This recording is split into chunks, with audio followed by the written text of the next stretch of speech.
Hi Scorpio! Welcome po sa inyong reading. So this is for September the 1st to September the 3rd reading. Para po sa mga bago, don't forget to click the subscribe button, smash the like button, comment below kung kayo po ay nakaka-resonate, and hit the notification bell. Kung gusto niyo pong sumali sa ating live sessions, then dyan po yan sa ating unang channel.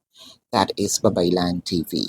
Yan po ang ating OG na channel catered for our international audience. Ayan. So Scorpio,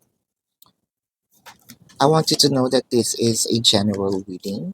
You may resonate with the entire reading or you may resonate with some bits and pieces of the reading.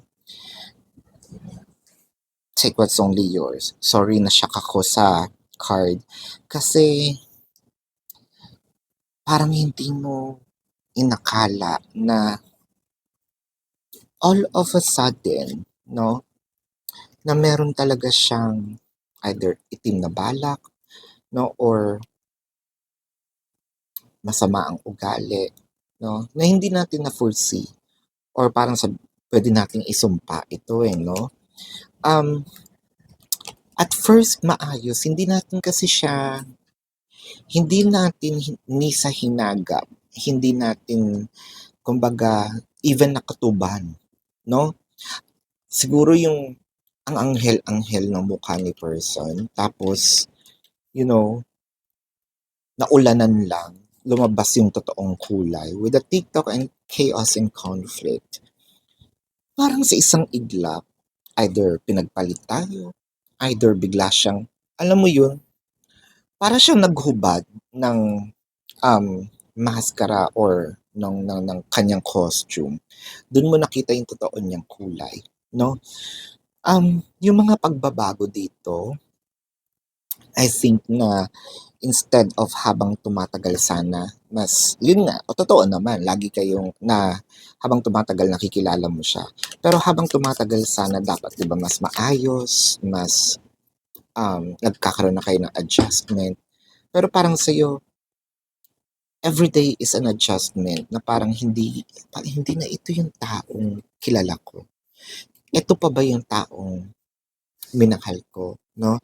Ito pa ba yung taong lumapit sa akin? Ito ba yung taong minsan sinuyo ako? Minsan, no? Parang feeling ko, hindi na love yung nararamdaman ko.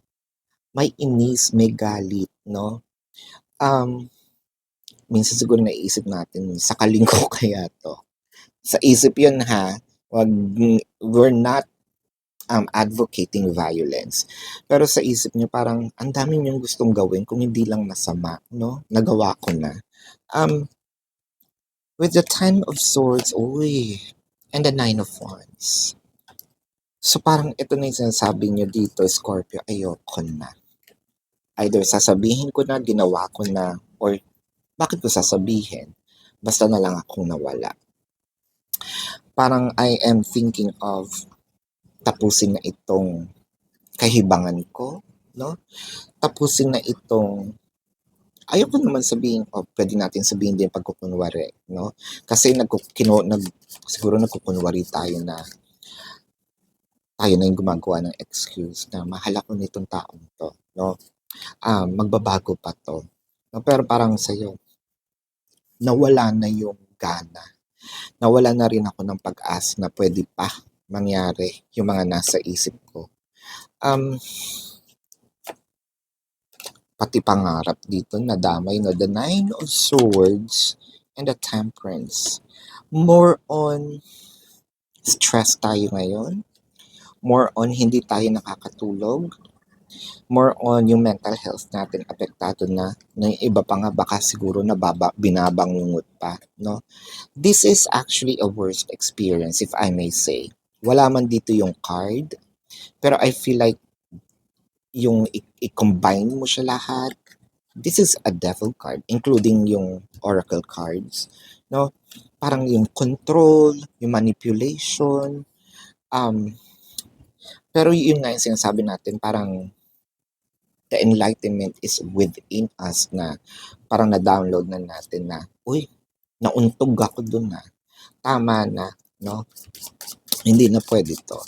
Parang gusto ng putulin itong chain na nagbibigkit sa atin. If you know about spells, baka sinasabi mo dito, I want cord cutting, no? The Ace of Swords and the Page of Pentacles.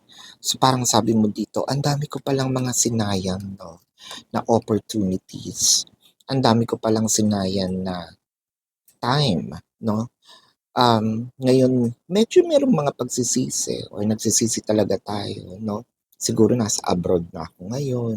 Siguro kung hindi ko to prioritize,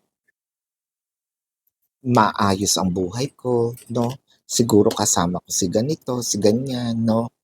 Baka natupad ko yung pangarap ko, no?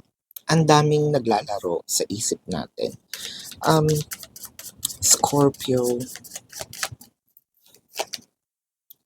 with the Ten of Pentacles, gusto mong ibalik lahat, ano, with the Five of Wands. Sabihin natin, may galit tayo sa sarili natin dahil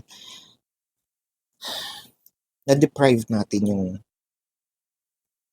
una, frustrated tayo kasi meron tayong mga taong nasaktan sa paligid natin. It could be our family, no? Na gusto lang mapaayos yung buhay natin, siguro katigasan ng ulo natin. So parang ngayon hindi ko mapatawad yung sarili ko. Nakasakit na ako, nasaktan ko pa sarili ko, no?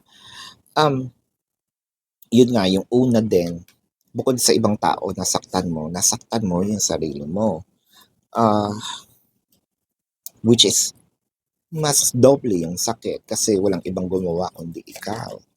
With the Moon card and the Four of Pentacles, although nandito ka pa ngayon, siguro sa thought ng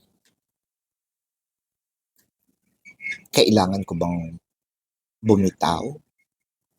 May isa ditong sure na ginagawa, hindi ka yung lumalapit, hindi ka nang hihingi ng oras, hindi ka nang hihingi ng time. You want some alone time with yourself. Pero ang nakikita ko kasi dito, more of, hindi ako nag-a-approach, mas pinagtutuunan ko yung pansin na kailangan ko yatang lumayo, no? Maybe for good or baka pansamantala. Kumbaga sa cellphone na drained ako, no? Talagang nasaid ang aking baterya, no? So let's check here the emotion. This could be your emotion or your person's emotion. Why do we have to be apart? And I miss you.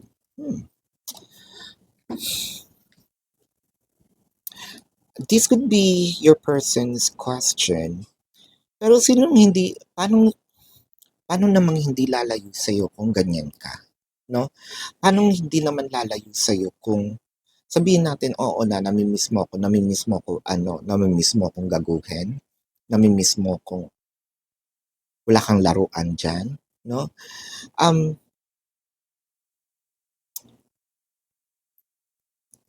I think, no, parang sinasabi mo dito, kung totoong mahal mo ako, ipakita mo sa akin. Kung totoong mahal mo ako, sana hindi ko to nararamdaman. Scorpio, ang bigat. So let's check here the zodiac sign of your person. This could be their sun sign or a placement in their chart. Pisces, Taurus, Leo, Virgo, Capricorn, Sagittarius. Yan, so this is your reading, no?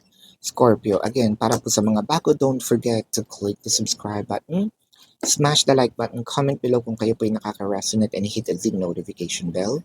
Kung gusto nyo pong sumali sa ating live sessions, dyan po yan sa ating channel, that is Babaylan TV. Yan po ang ating unang channel catered for our international audience. And kung gusto niyo sumali sa live sessions dyan nga, kung hindi nyo maabutan, magtanong kayo dito sa comment section as long as the question po is answerable by yes or no. Pero Scorpio, kilalang kilala niyo po ang inyong sarili. Kung hindi kayo makakatulog sa yes or no na sagot, dumiretso na po kayo dun sa ating description box, no? Nandun po yung link ng aking website. Click that link. You're gonna be routed to my website. Unang bubungad po sa inyo question form. Hindi po kasi siya kasya. So, ibaba nyo po ng yung i-hover nyo pababa. Makikita nyo mga QR codes. Ayan, Kati. Ayan. So, sa QR codes na yun, nandun po, may label po siya, no? Nandun po yung how much per question, the name, the number for your reference. Ayan. I also created a 4 questions plus 1. Take advantage of it, no? Yung 4 questions, discounted na, may libre pa. Ayan.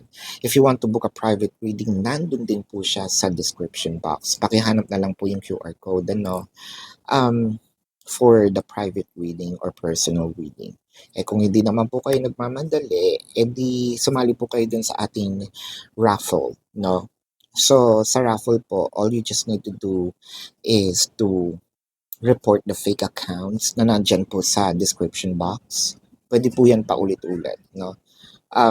That is considered one ticket, no? Tapos, ang gawin nyo po, screenshot nyo yung report, send nyo sa designated email, dun po tayo bubunot ng winner. Ayan, si Scorpio, kung hinahanap nyo po yung mga ibang readings na dun po, kalat-kalat kasi mga videos natin. Lalo na, if you still care about your ex, gusto nyo makimarites, no? Gusto nyo i-check kung ano nangyayari sa kanila, doon po yan sa ating Facebook, no? So, kung hindi nyo po mahanap yung Facebook, bumalik kayo dun sa question form. May mga icons po doon sa question form, no? Or logo ng social media account. Click nyo lang yung logo. Kung Facebook, click nyo yung Facebook logo or icon. Didiretso na kayo doon sa Facebook. So, this is your reading, Scorpio. Love and light. Namaste. See you po sa susunod na reading. Goodbye.